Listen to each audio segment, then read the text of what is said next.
Hey everybody, welcome back. My name is Elise, and this is 10 to Life, your one-stop true crime shop.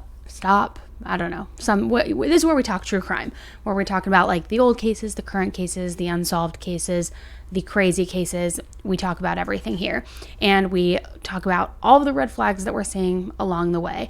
And look, I have been getting a lot of comments lately about this, so I'm just going to address it. I'm going to rip off the Band-Aid and address it. I get it. This eyebrow tends to go a little wild as I'm talking. I get a little passionate. It starts flaring up a little bit. I've tried Botox to calm it down. It just doesn't help. Literally nothing can freeze this guy. So I got it.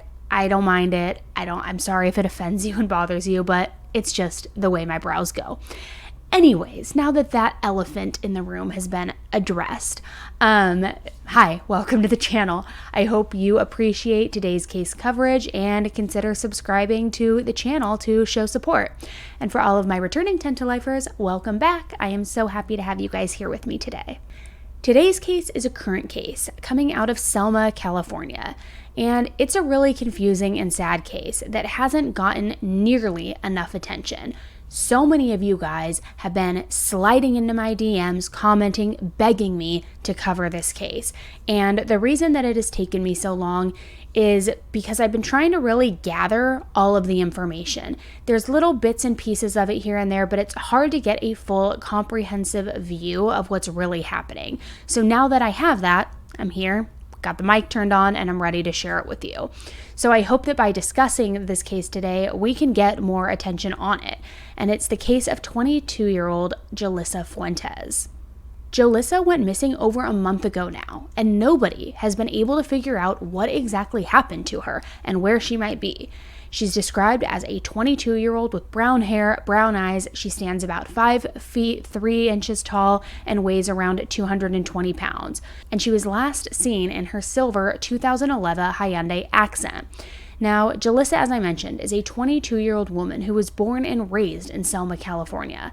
Selma is a very small town of approximately 24,000 people, and it's about 20 minutes south of Fresno. So very tight-knit community, very small town, and residents would say that they all come together for one another when they're in a time of need, and that was no exception now.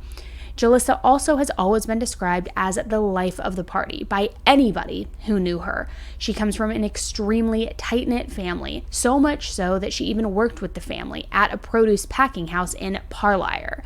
She's also the older sister to 3 brothers and has an older sister herself. Now, Jalissa always told people where she was going, pretty much no matter what. She was also street smart and aware of her surroundings. So how did she go missing? And how has she gone missing for seemingly without a trace for over a month now? So let's get right into the timeline of everything and jump right in.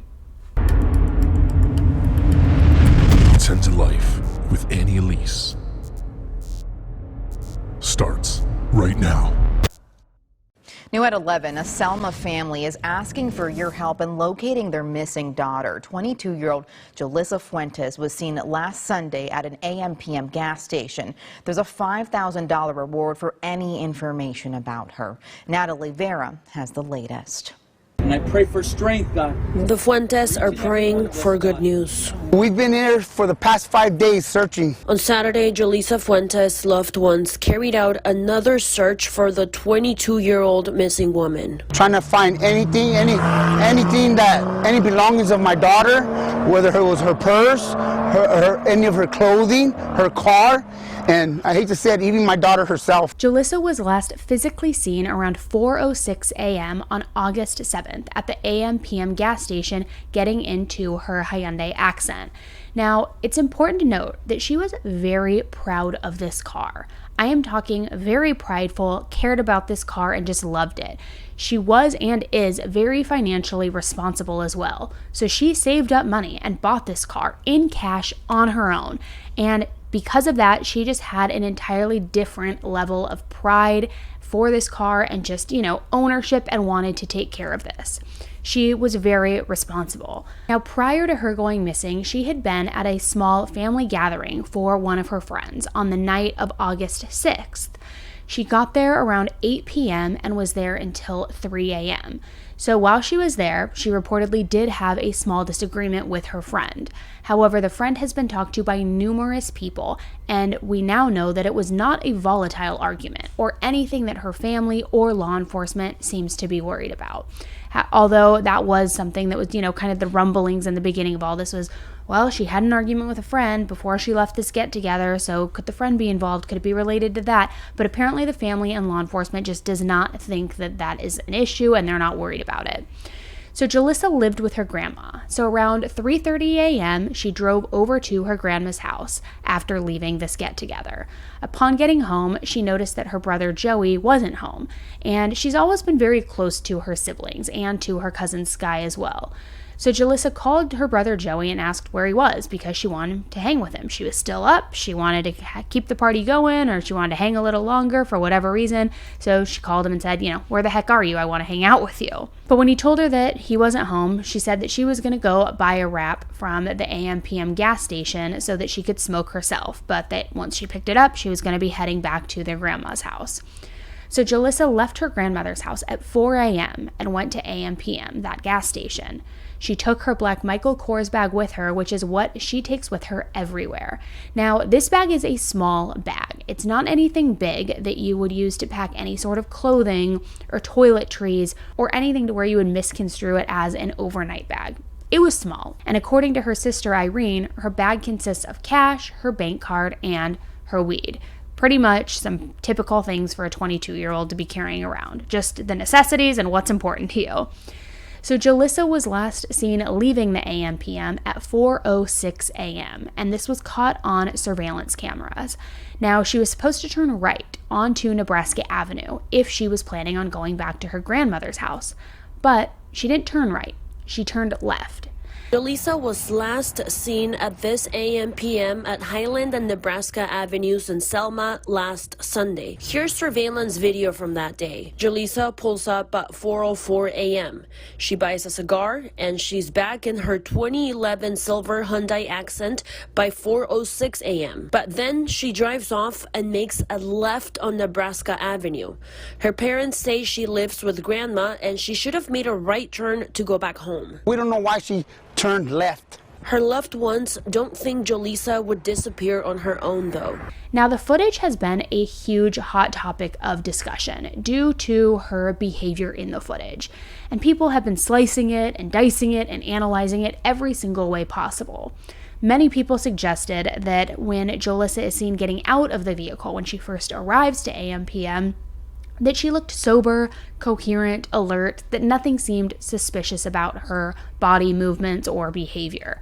However, they say that while getting back in, she kind of throws the door open in a wide way and then slowly gets in, which some started to suggest may have been a sign of impairment of some sort, but that she seemed very relaxed and casual getting in and slow motion, almost as though perhaps she was under the influence. But who's to say? It has not been stated that she was in fact under the influence. We don't know. We do know that she was apparently going there to buy a wrap because she did want to smoke, but I'm just saying what people were talking about. No judgment. I don't really know what to make of this footage myself personally. But regardless of what the footage may or may not mean, nobody knows where Jalissa was after 4:06 a.m. However, at 5:24 a.m. and 5:25 a.m., Jalissa called her sister Irene via Facebook Messenger video. Unfortunately, Irene was sleeping, so she didn't answer, but nobody has heard from her since. Jalissa was supposed to return home, as she indicated, to her brother Joey, but she seemingly vanished. How does a 22-year-old just poof, disappear? And also, what was going on with those two Facebook calls?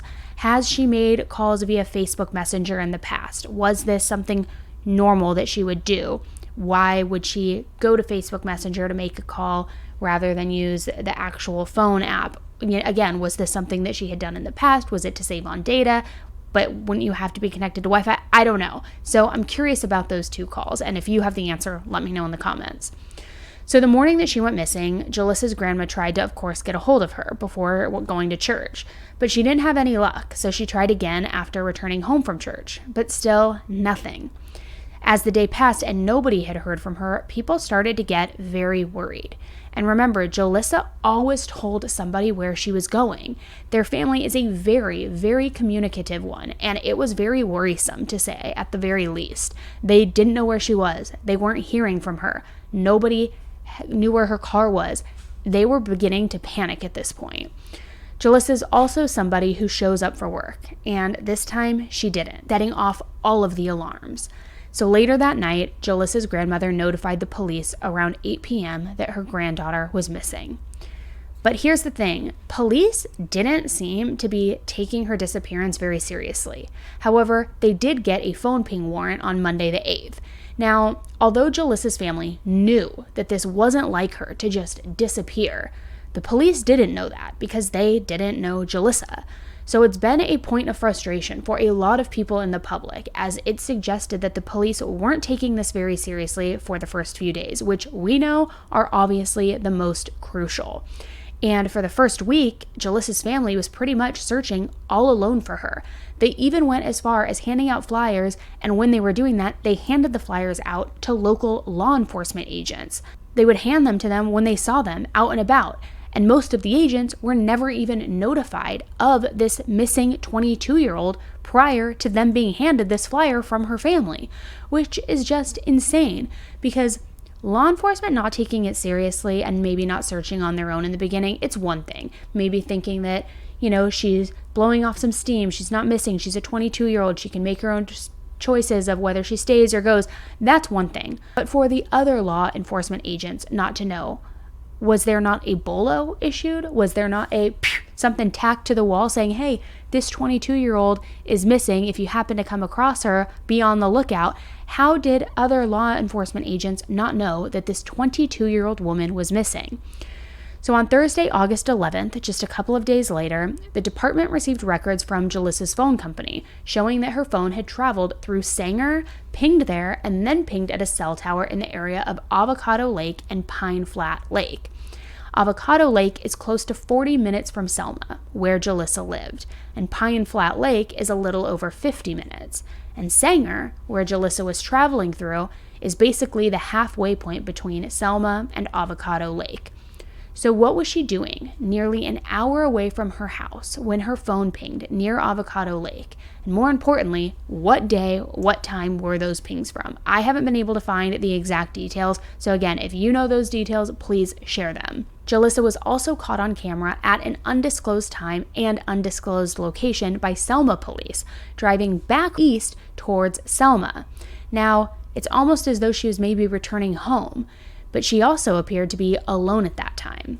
No other information has been released by law enforcement, but that was when law enforcement got Fresno County Sheriff's Office involved, as they are just too small of a town and don't have the resources to handle a missing case like this. So whatever activity they had seen or whatever footage they had seen was enough for them to involve Fresno County Sheriff's Office because they needed more resources. So let's talk a little bit about Avocado Lake and the Pine Flat Lake. Apparently, it's not unusual for Jalissa to go to those places.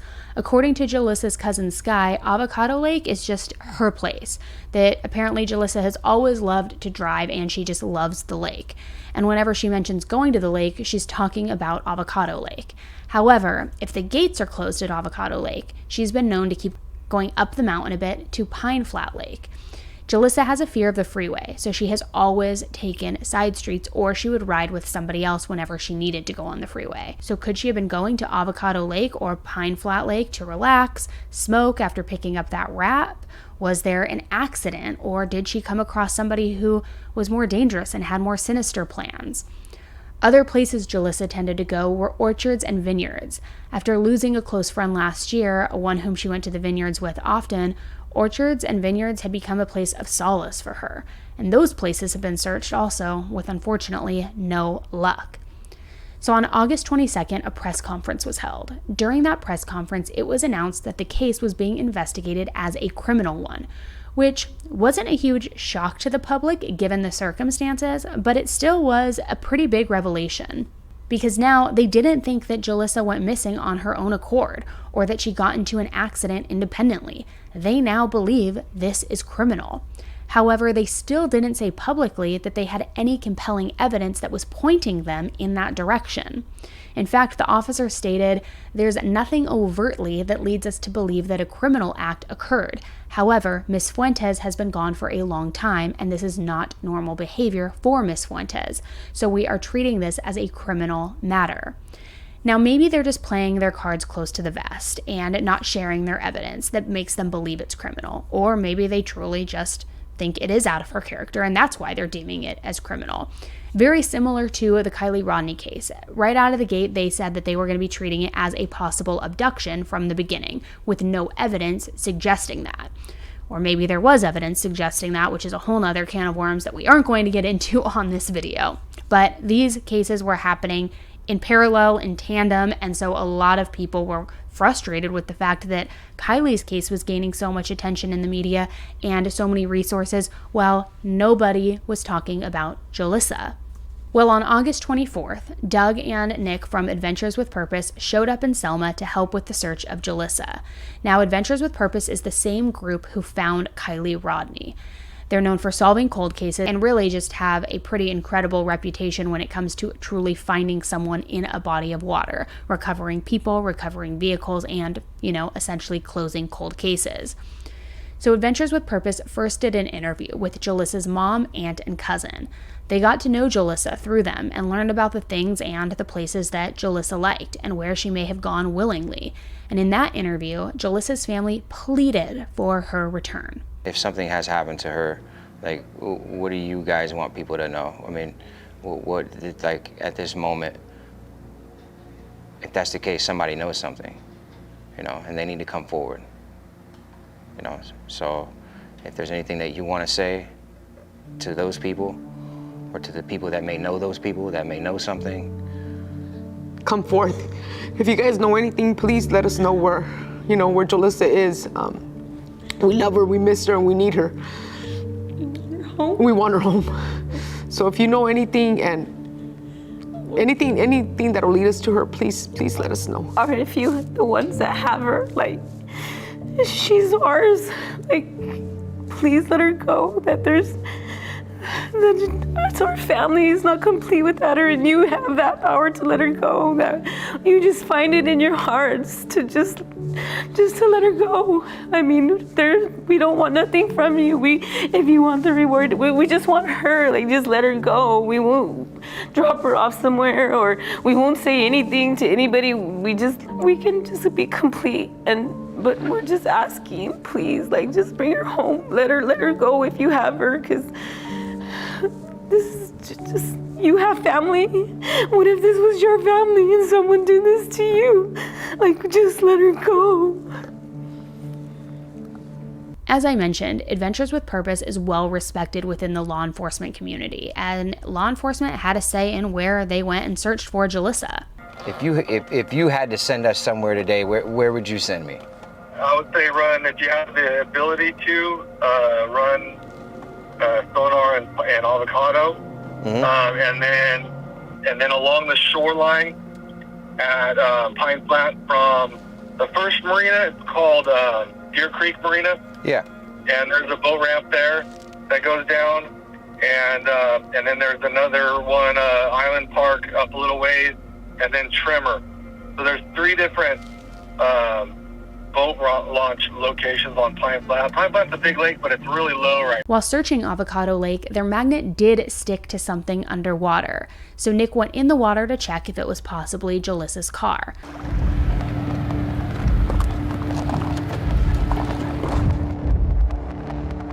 A small Hyundai Accent, especially if the windows are down, it's going to sink right away. It's not going to float.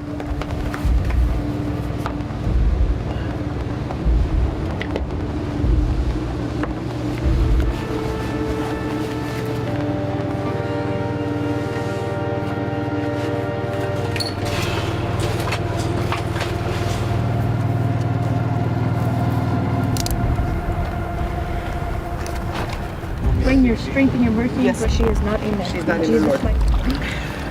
I hope it's not her. But if she's here underwater, I hope it is. I want to be able to return her to her family so that, their nightmare can begin to come to an end and they can try to, you know, process it.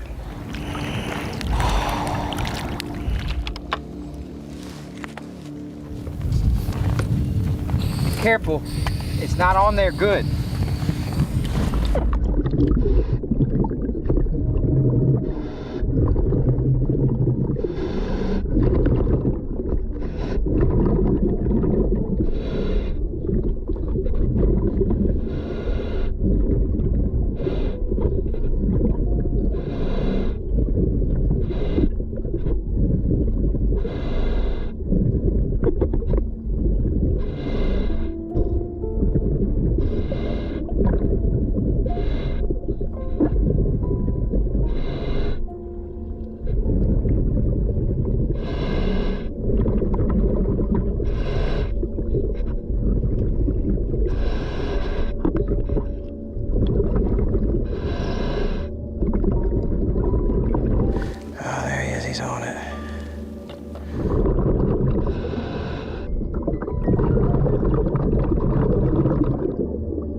Biggest stump I've ever seen.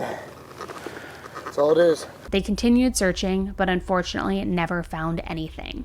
We made it all the way to the end where there's no more water left. So we actually ran our boat aground. The areas we were concerned about water within her cell phone data transmission, Avocado Lake and Pine Flat. Winton Park we ruled out. It's just Kings River is just too shallow through out there. And really the whole way through it's too shallow. The dam itself is only a few feet deep. When we get away from here, of course, there's so many more places that you could go and search in water, but it doesn't fit with her cell phone data, you know? It doesn't fit with some of the theories that are out there, some of the rumors, you know? Is the rumor true that she is spotted in a car screaming? We don't know. If it is, somebody needs to say something, you know? And that's what I want this to be. And I want this to be a voice for you and your family and for Jalissa, and a very, very strong urge to whoever knows something to come forward, you know, because somebody knows something. A 22-year-old, beautiful, responsible young lady does not disappear with her car without a trace, with the kind of effort that's been put in on this just for nothing. Like, there's somebody that knows something. The effort that you guys are putting in, don't stop. Don't, like you told me on day one, like, you know, Jalissa wouldn't stop fighting. You guys don't stop fighting. We're gonna continue to post about her, make sure that we get flyers, because we're gonna be traveling back up to Oregon. We'll post her flyers everywhere we go. And, you know, the biggest part of this is someone knows something. Someone knows something. Jalissa still has not yet been found, and she is still without a digital footprint and without a trace. Her family is desperately begging for answers. Her parents go to work and then leave just to go out and search for their child. It was reported this last Friday that Norma, Jalissa's mom, has now hired a private investigator, saying that they are not waiting for the police to find her, that they are going to bring her home on their own. The FBI has also now gotten involved with the search for Jalissa, and her family remains hopeful that they will bring her home. The reward for information leading to finding Jalissa is up to $15,000 now. If you have any information about Jalissa or her whereabouts or who she may have been hanging out with in secret or places she may have gone in secret, please contact the police. And if you see her car, please contact the police. No tip is too small. They just want to bring their daughter home. And I'm curious to know your thoughts if you have been following this case closely or if you're just hearing about it for the first time. Do you think that this is something nefarious and criminal? Or do you think that it is just a tragic accident? If she went to smoke up at the lake or up the mountain, could she have had an accident outside of her vehicle to where she couldn't call for help or get back to her car? Although if that were the case, I do find it weird that her car still hasn't been found. I don't know what to make of it. It just seems odd that, once again, it's somebody young who is just disappearing and just vanishing.